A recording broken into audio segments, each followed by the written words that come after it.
So today I'm going to talk about how our mindsets matter in virtually every facet of our lives. But I want to begin by telling a story about a group of researchers in Italy. Dr. Fabrizio Benedetti and his colleagues studied a group of patients undergoing thoracic surgery. Now, what you should know about thoracic surgery is that it's a very invasive procedure. Patients are put under anesthesia while the surgeons make major incisions into the muscles of the sides and the back in order to gain access to their heart and to their lungs. Now, about an hour after the anesthesia fades away, the pain starts to set in. Fortunately, patients are given strong doses of morphine sulfate, a powerful painkiller. This is routine treatment for thoracic surgery, but Dr. Benedetti and his colleagues made a few subtle tweaks. Half of the patients were given the dose of morphine by a doctor at their bedside. The other half was given the exact same dose of morphine, but it was administered into their IV by a pre-programmed pump. Now, you would think that both of these groups of patients would experience the same relief. But this was not the case. The group that received the morphine by the doctor reported significant reductions in their pain levels. The other group, the group who received the same exact amount of morphine but wasn't aware of it, they didn't seem to experience the same benefit. So Dr. Benedetti and his colleagues didn't stop there. They used the same procedure to test the effectiveness of other treatments, treatments for anxiety, treatments for Parkinson's disease, treatments for hypertension. And what they found was remarkable and consistent. When the patients were aware of the treatment and expected to receive the benefit, the treatment was highly effective. But when they weren't, that same drug, that same pill, and that same procedure was blunted, and in some cases, not even effective at all. So I read about these studies when I was a student at Harvard University, and at the time I was heavily immersed into the literature on the placebo effect. And the more I read, the more I started thinking about the true nature of placebos. So what is the placebo effect really? Well, most people discount the placebo effect as just some magical response to some fake pill or some faux procedure. But that's not what the placebo effect is. The placebo effect is not about the faux pill or the sugar pill or the fake procedure. What the placebo effect really is a powerful, robust, and consistent demonstration of the ability of our mindsets, in this case, the expectation to heal, to recruit healing properties in the body. So what is a mindset? A mindset is quite literally a setting of the mind. It's a lens or a frame of mind through which we view the world. We simplify the infinite number of potential interpretations at any given moment. Now, the ability to simplify our world through our mindsets is a natural part of being human. But what I want to suggest to you today is that these mindsets are not inconsequential, and instead they play a dramatic role in determining our health and our well-being. So while I was at Harvard, I had the opportunity to work with Professor Ellen Langer. She's a professor of psychology, and when she heard that I was also a Division I athlete, laughed at me. She said, "You know, exercise is just a placebo, right?" Now, I was kind of offended because at the time I had been spending up to 4 hours a day training my body to be in optimal shape. But she did get me thinking about mindsets and how they might matter outside of medical walls. Was I getting fitter and stronger because of the time and the energy that I was putting into my training? Or was I getting fitter and stronger because I believed that I would?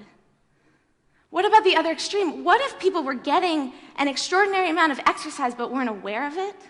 Would they not receive the same benefit?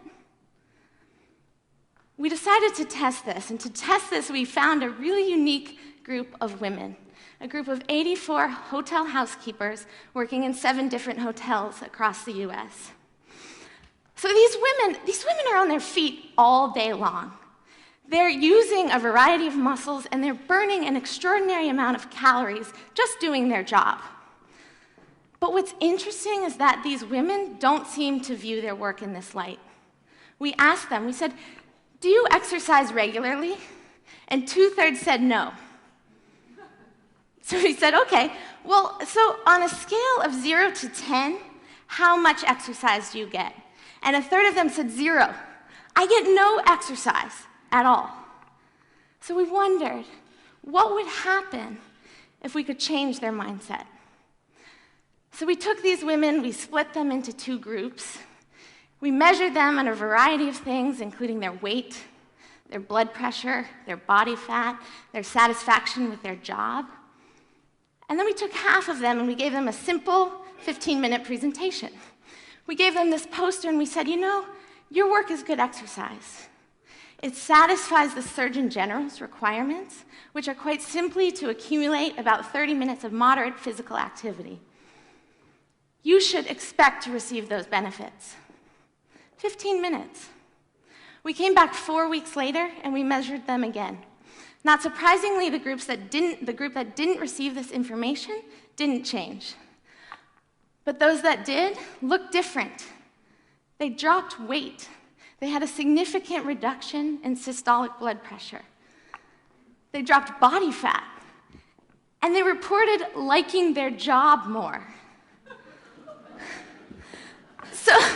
So what does this tell us? Well, to me, it was fascinating that just as a result of a simple 15-minute presentation, the whole game changed, producing a cascade of effects on both their health and their well-being, presumably without even changing behavior. Now, some of you might be thinking, well, how do you know they didn't change their behavior, right? Because that must have been what produced the effects. Well, we know they didn't work anymore. And the room attendants themselves assured us that they didn't join the sports club down the street. But of course, we can't know for sure if they weren't, putting a little more oomph into their making the beds. So this question really plagued me. Is there a direct, immediate connection between our mindsets and our bodies? So to test this, I worked with my colleagues at Yale, Kelly Brownell, Will Corbin, and Peter Salovey, and we did so by making a big batch of milkshakes. So we made this big batch of milkshakes, and then we invited people to come to our lab to try the milkshakes, and in exchange, we would give them $75. Sounds great, right? Well, the less appealing aspect of the agreement was that while they were drinking the shakes, we had them hooked up to an IV so we could get their blood samples. We were out to measure ghrelin.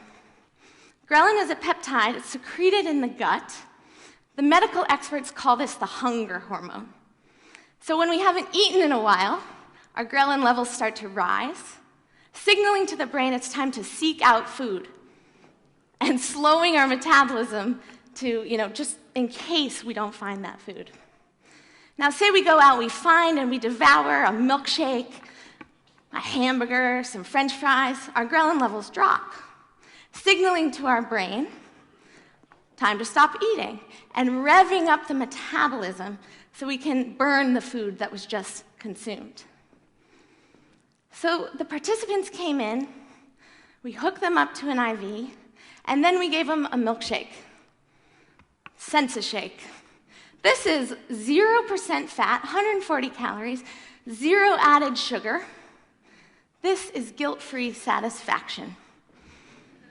So they drank this shake, and in response, their ghrelin levels dropped, but only very slightly, signaling to the brain that some food had been consumed, but not a whole lot. So a week later, they came back to our lab, we hooked them up to an IV again, and we gave them this shake.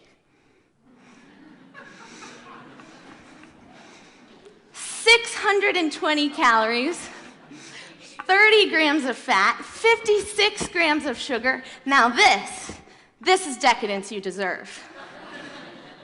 And in response to this shake, their ghrelin levels dropped again, but this time at a significantly steeper rate, about 3 times more than the shake they had before. Now, this would make good sense to any metabolic nutritionist who understands that the drop in ghrelin is proportional to the amount of calories consumed. But there was a catch. In this study, even though the participants thought they had consumed the sensible shake and the indulgent shake, in reality, we gave them the exact same shake at both time points. So what does this tell us? Well, just as in the case when the same amount of morphine produced more or less of an effect depending on our awareness, and just as in the case when the same amount of exercise produced more or less of a benefit depending on how it was construed, here again, our mindsets proved to matter. In this case, suggesting it might not be just calories in and calories out, or the precise makeup of fats, nutrients, but what we believe, what we expect, what we think about the foods we eat that determines our body's response. So in light of this, it behooves us to consider our own lives. What are our mindsets? And how might we begin to shift them, to alter them, to have them be more beneficial? So take stress, for example. What's your mindset about stress? If you're like most people, you have the mindset that stress is bad. Bad, bad, bad. Bad stress.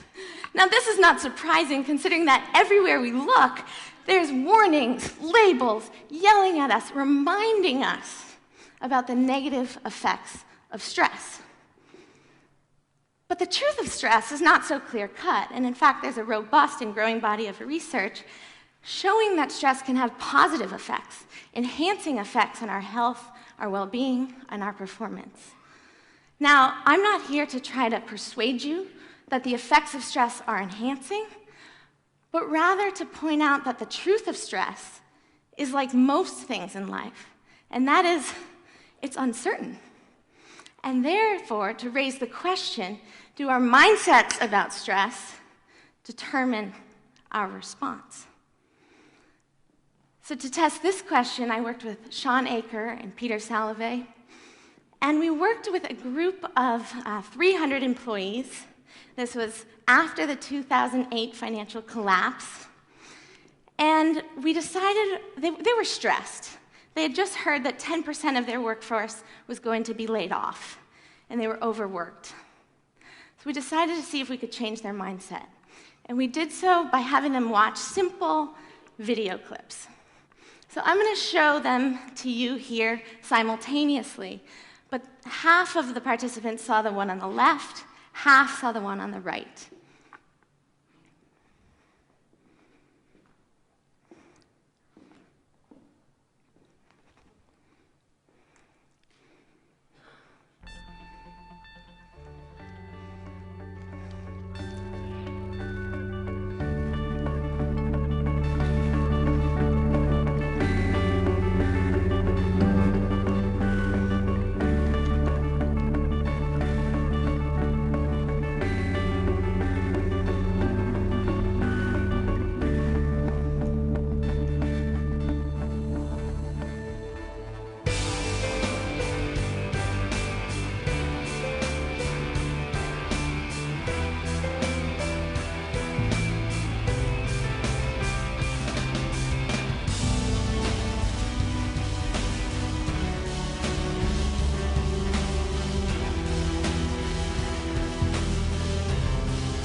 So you get the point, yes? So here we are, in the dark. So here we are, they're watching facts, research, anecdotes, all true, but oriented towards one view or the other. And what we found was interesting. Those who watched these simple 3-minute video clips before the bell rang, before their job began, over the course of the next few weeks reported fewer negative health symptoms, fewer backaches, less muscle tension, less insomnia. And they also reported a higher level of engagement and performance at work. So at this point, I've presented 4 studies that demonstrate the power of mindset in medicine, in exercise, in diet, and in stress. There are many other very talented scholars tackling this phenomena as we speak. Carol Dweck's research demonstrates us that if we can shift our mindset about intelligence and talent as something that's fixed to something that's changeable over time, it can dramatically alter our academic and professional success.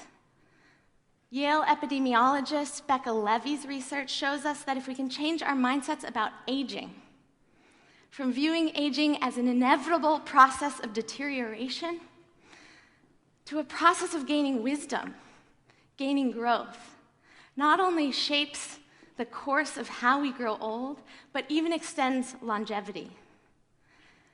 Ted Kapchuk and his group at Harvard's Program for Placebo Studies is doing cutting-edge work understanding how we can begin to harness and ethically utilize the placebo effect in clinical practice. So though the context is different, the message is the same. Our mindsets matter. Now, don't get me wrong. I'm not saying that medicine doesn't work, or that there are no benefits of exercise, or that what we eat doesn't matter. It does. But the psychological and physiological effect of anything in our lives can and is influenced by our mindset. So is the power of mindset limitless? Probably not. But what I hope I've done for you today is inspired you to reconsider where those limits really are. Because the true task ahead is to begin reclaiming this power for ourselves, to acknowledge the power of mindset, and know that just like this, in just the blink of an eye, we can change the game of any facet of our life quite simply by changing our mindset. Thank you.